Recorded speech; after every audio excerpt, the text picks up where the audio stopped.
My name is David Lloyd. I am a registered acupuncturist and a registered traditional Chinese medicine practitioner in the province of Ontario.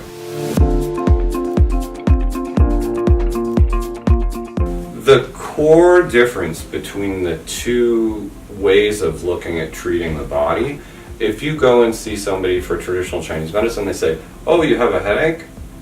Do you also feel really warm? Do you feel cold? Do you get muscle cramps? And they start collecting, or we start collecting various different symptoms to figure out what the underlying problem is.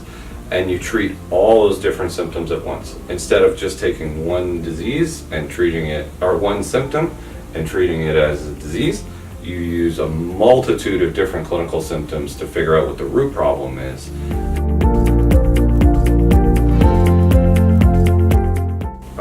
Qi is energy. Anytime that you see life, there's Qi. Okay? Imagine that there is a bunch of people in a room, and they all are in harmony, and they get along with each other, and everybody's happy. And somebody comes to the door, and they're very rude, and they don't get along with everyone, and they're not in harmony with the group. What Zheng Qi does, or what righteous Qi does, is it stops that from being able to get into the room.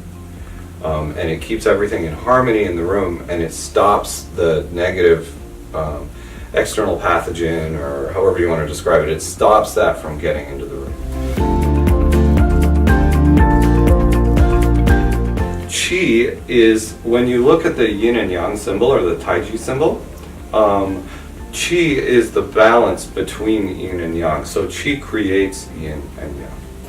So it's used as a classification system. And so in the same way that you classify yin as cooling, it's water, and yang is fire, it's warming, you need to have a harmony between the two of them, because it's the heating of the water that creates the steam that makes the energy.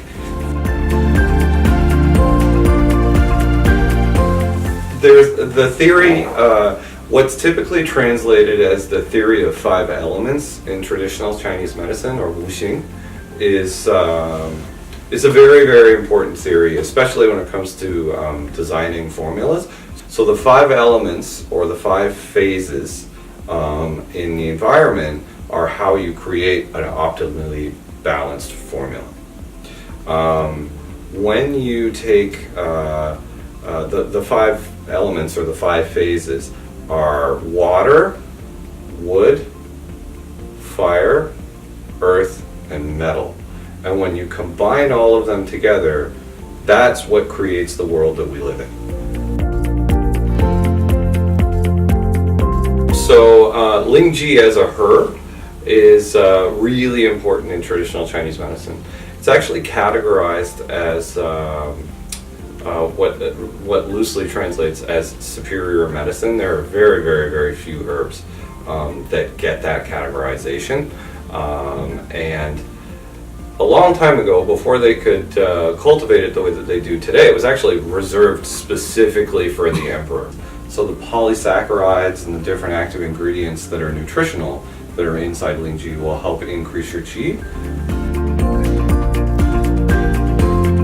The idea of having ratios between the different herbs to support an overall effect, the goal of that is to reduce side effects and just to enhance the overall effect of the formula.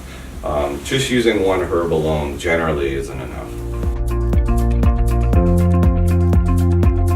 So herbs can be used as medicine, but they also can be used on a regular basis as food, because again, you don't want to wait until you're thirsty to dig a well, right? You want on a regular basis make sure that everything's going in the right directions.